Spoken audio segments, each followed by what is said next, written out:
is the Flap-A-Lator.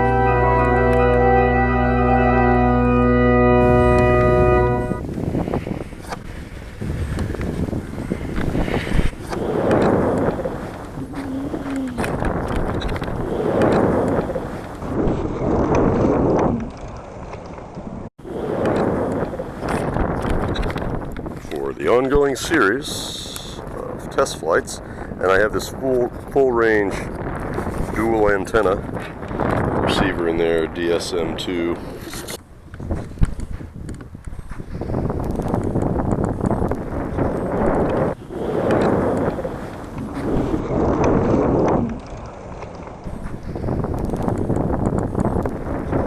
Hand launch aerobatic flight test, ladies and gentlemen, with the Flap-A-Lator. Flap-A-Lator? Why Flap-A-Lator? Well, it has no moving elevator. The stab is completely fixed. I know, because I fixed it. Flap control for pitch, changed the airflow over the stab and therefore the pitch trim. And as a bonus, with only 2 channels, you also get variable camber wings, so you could build a thin airfoil, still get good camber on it.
Oh, touch and go. There you go.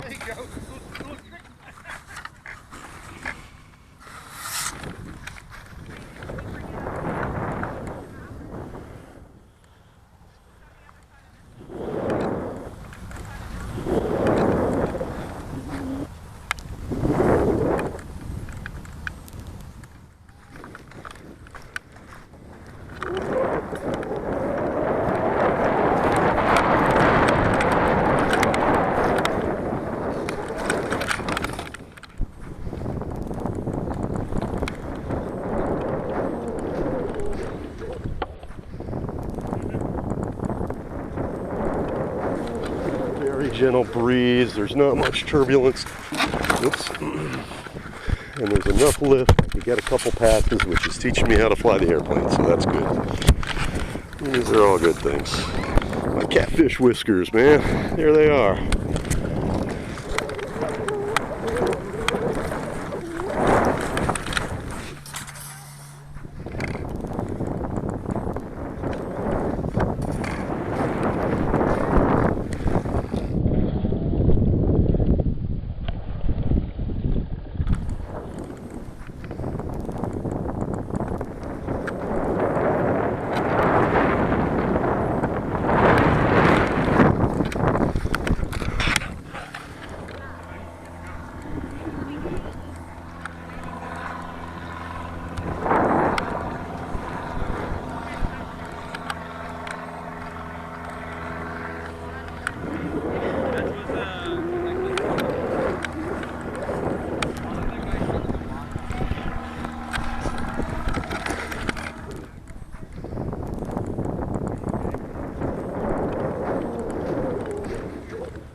Danger.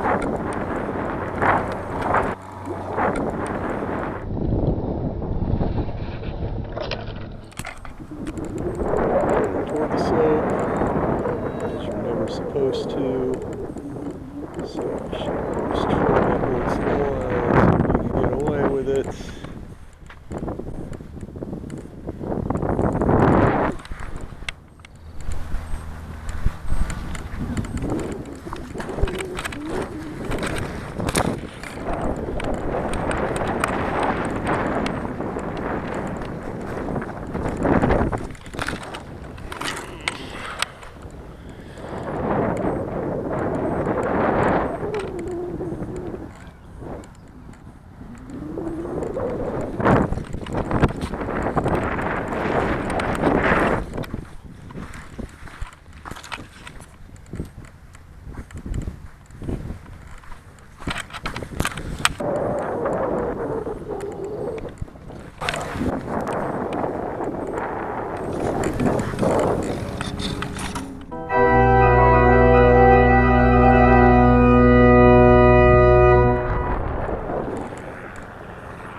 very choppy, and then it sinks into worse chop, worse. All right, here's the situation.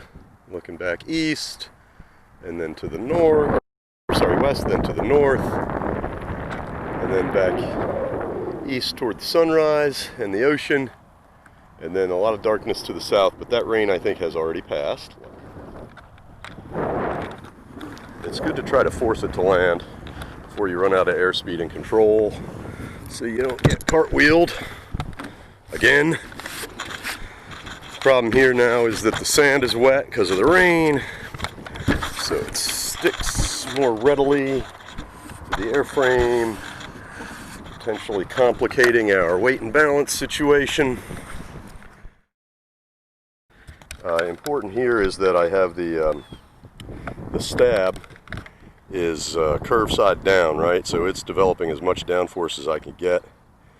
I have a washer under that aft screw to further change the angle of attack and pitch, lowering the leading edge, increasing that download that it develops. All of which the wing has to counteract by generating more lift, but it seems to be better for controlling the model. So that is what I'm going with.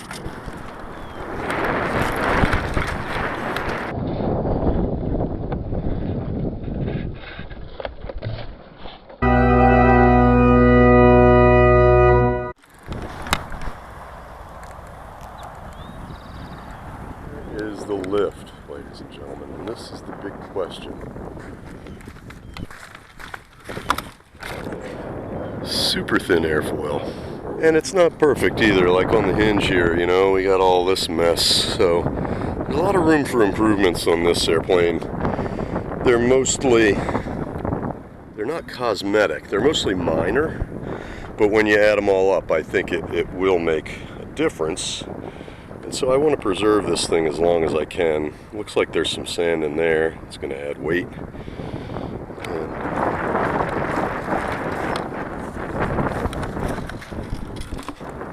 come back as high as I started.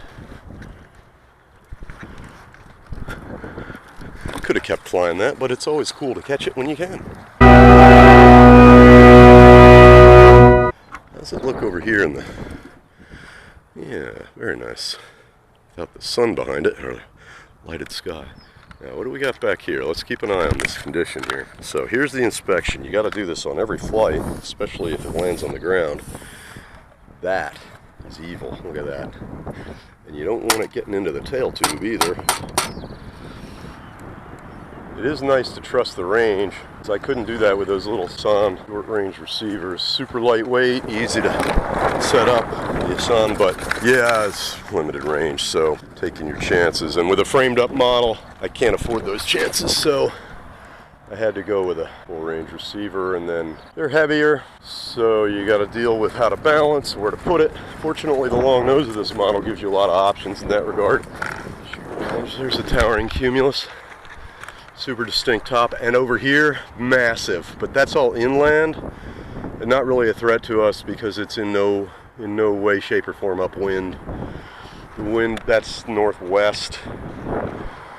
The wind is coming out of the southeast. It's going to shift more out of the south as the day goes on, but that's where the bad weather is, and it's pretty far out to sea, so I don't think it's coming toward us actually. But there are showers on the horizon out there. You can see them way out in the ocean. Some of that could be fueled by the Gulf Stream. Running down the hill to get after this thing, it's easy to get sloppy on the controls, and then you blow the turn and you can't make the catch. Now we got some nice puff of air right here. I'm keeping those antennas sticking straight out perpendicular to the carbon fiber fuselage sides because I don't want any kind of hit. It's actually a good configuration because either side of the model will get reception. Even though you got carbon fiber swarming around the antenna, it actually acts as a backplane the way the antenna are sticking right out of there. So I kind of like the scenic nature of this pass with that cloud right there behind it. That's super nice. Now, if you make your approach longer, right, you got more time to set it up, time to adjust everything, set up the controls right.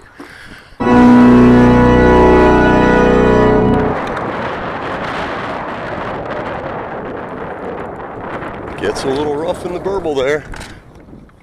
Yeah, now the wind is shifted to cooler. So I don't know what that means, where it's coming from or whatever, but it's like warm then cool, and it's not even, there's no solar heating yet, so I don't know.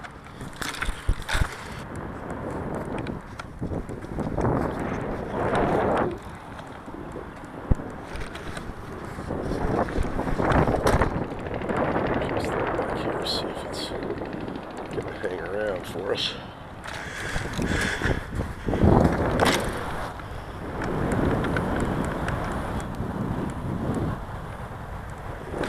Funny, man, he probably thought I was going to give him some food. All I did was throw a big eagle off my hand and chase him away. Whoa! Easy. This is dreamlike. I just want this to never end. I want it to always be this good. But the reality is it took about 8 days of waiting around in the rain and the wind to get about 1 hour window where there's marginal lift, but it's definitely sufficient for some gentle gliding test flights and an occasional slightly extended flight.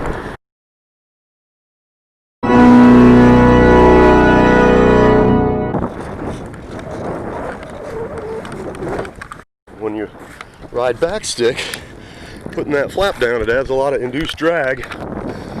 All of a sudden, it'll start mushing and the average glide slope will go down if you're riding on that backstick. So you got to keep it trimmed with a flat bottom surface or even slightly convex lower surface versus concave lower surface. I have it trimmed for flat lower or slightly convex.